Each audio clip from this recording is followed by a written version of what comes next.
What if your addiction isn't the real problem? What if it's not a moral failing or a lack of willpower, but a symptom, a desperate attempt to soothe a much deeper wound from your childhood?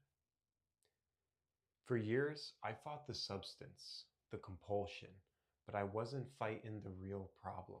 I was trying to silence a pain from long ago, the cries of a wounded child inside me who felt unsafe, unseen, or unloved. Research confirms this. There's a strong link between adverse childhood experiences and addiction. But understanding this isn't about blame, it's about empowerment.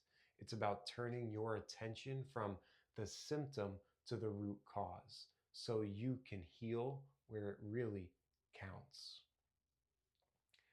Dr. Gabe Mate urges us not to ask why the addiction, but why the pain. Addiction provides temporary relief from emotional pain, which is why we crave it, even when it causes long term harm. For many, that pain starts in childhood, making addiction a coping mechanism to numb emotions from our early years. Deep within us lives our inner child, the part of our psyche holding our earliest experiences, beliefs, and survival strategies. If that childhood environment involved trauma, neglect, or unmet needs, the inner child becomes wounded. Maybe you craved safety from chaos, acceptance from criticism, or simply wanted to be seen. This is biological. Intense childhood stress impacts brain development, particularly emotional regulation, making it harder to manage stress as an adult. The wounded part doesn't disappear, it runs your adult life from the shadows. And childhood feelings of worthlessness or fear become ingrained beliefs. I'm not good enough. I can't trust anyone. While genetics and environment play a role for many, adult life triggers these old wounds. A rejection can feel like catastrophe. That's the wounded inner child screaming for relief, and addiction becomes the answer, a way to self medicate an unbearable ache. The substance becomes a stand in for the comfort you've never received. And this is why just quitting is so hard. We're not fighting a habit, we're fighting a deep seated survival mechanism. Lasting recovery requires healing those underlying wounds. So, does this sound familiar? You feel stable, in control, then a small thing happens. Light criticism from your boss, a friend canceling plans, and suddenly it's not a small feeling.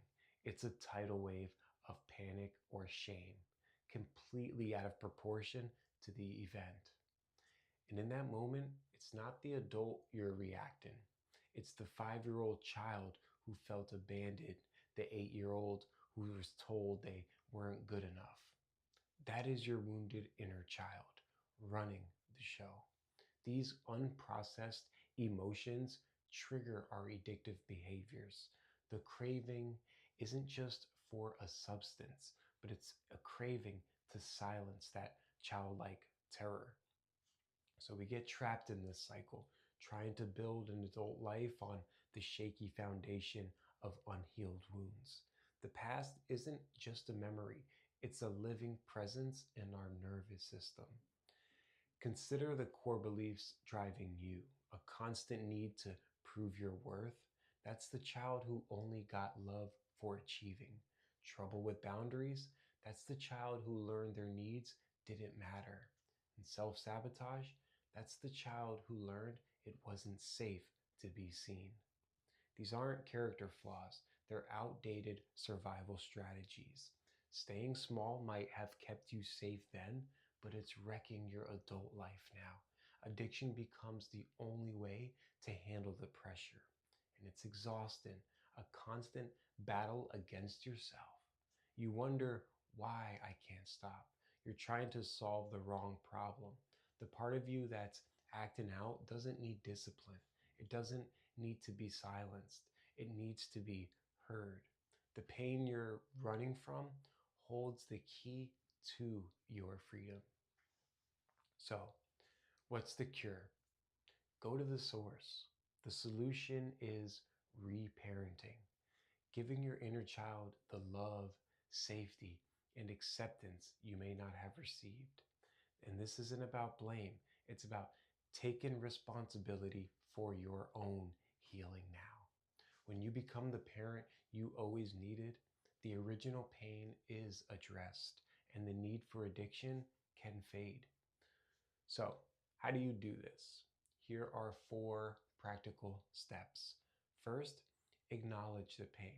Acknowledge that this child's part of you exists and there were experiences that were real and difficult.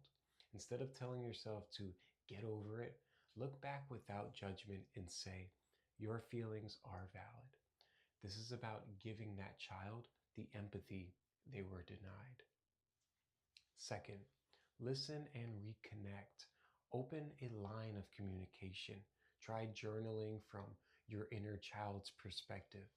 What are they scared of? What do they need? Or use visualization. Picture yourself as a child in pain and imagine your adult self entering the scene just to be there for them. Third, offer compassion.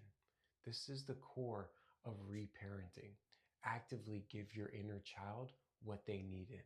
In your mind, kneel down to that child and offer safety and unconditional love. Say to them, you are safe now. I am here. You are enough. This is a daily practice of meeting your own panic or shame with the question, my inner child is scared. What do they need from me right now? Fourth, develop new ways to self soothe. Addiction was the old way. Now you build a new toolbox with healthy coping mechanisms like deep breathing or mindfulness. When a trigger hits, instead of reaching for the old crutch, you sit with that emotion, teaching your inner child that you, the adult, can handle it.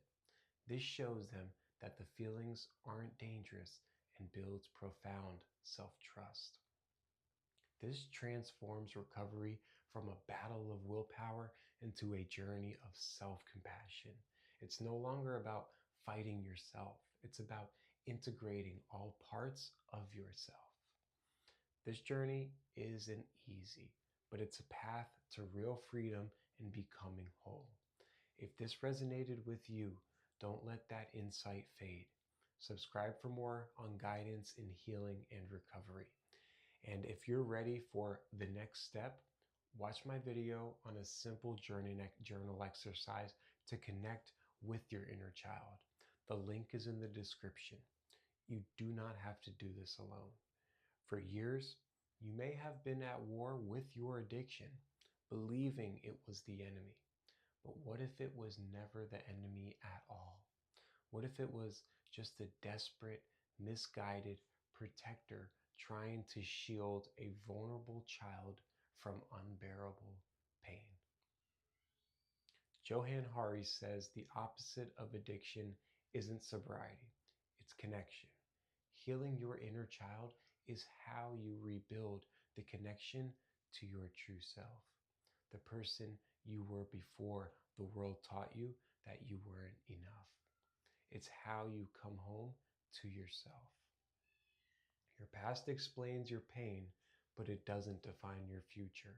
The same strength that helped you survive childhood is the strength that will help you heal now. You are not broken. You are a survivor. Healing starts the moment you offer yourself unconditional compassion.